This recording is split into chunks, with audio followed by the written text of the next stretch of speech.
Yeah, I'm going to throw a teapot, one of my standard rangeware teapots.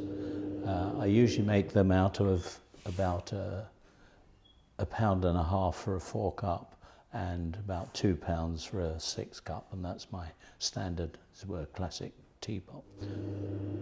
I enjoy the challenge of making a teapot.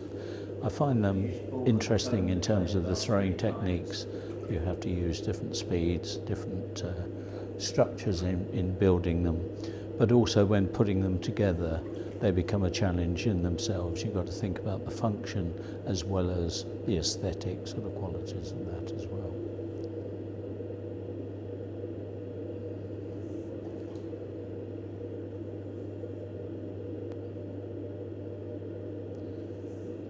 I open out with the finger resting against the thumb.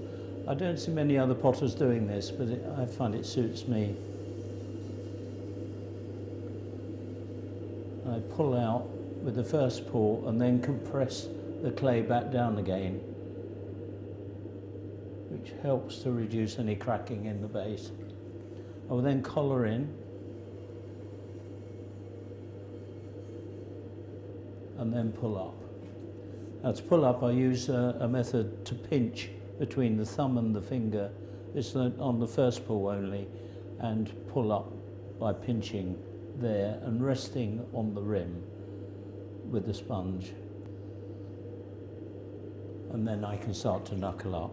And the knuckle is done with this part here on the outside and the finger opposite that, linking these two parts together so they move in unison with each other.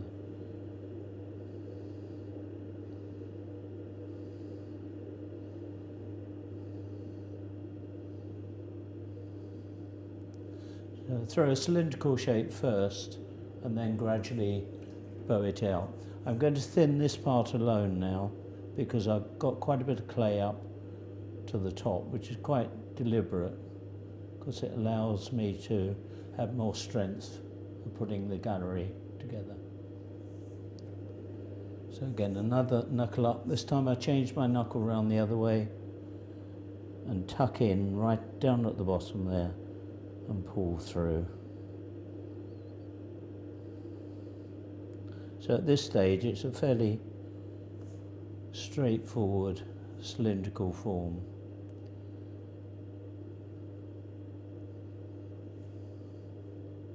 Again, keeping the top slightly tight so you don't have to move it in too much later on.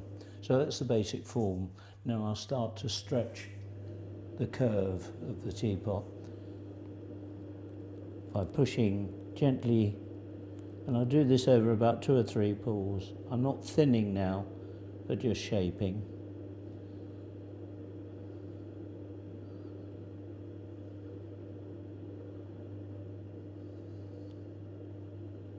And again, I tend to throw fairly wet.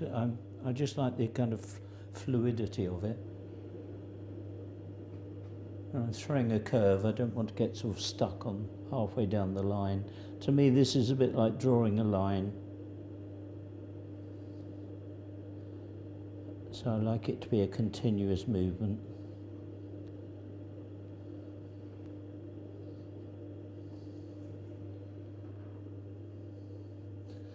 At this stage, I usually use a rib. I can get down to the bottom and just go over and compress the clay and throw that curve a wee bit more.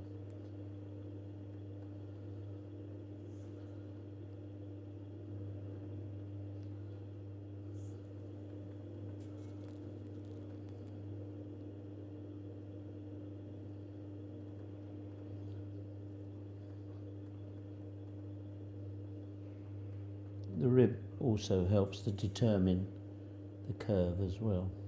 Sometimes I'll turn the rib round.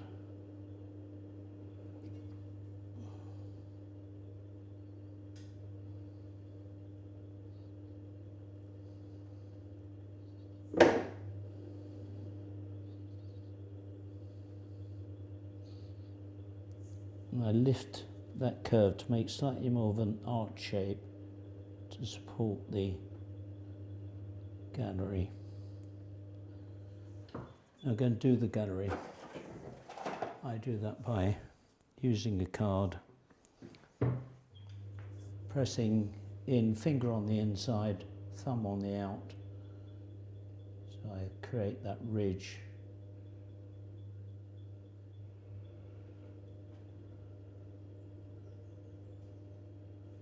If you watch this carefully, then the gallery gets taken on the inside by the use of my thumb and by just throwing that curve slightly more.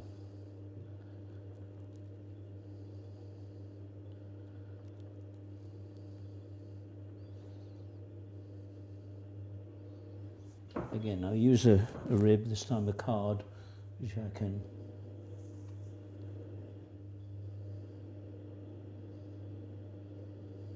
just compress the clay a little bit.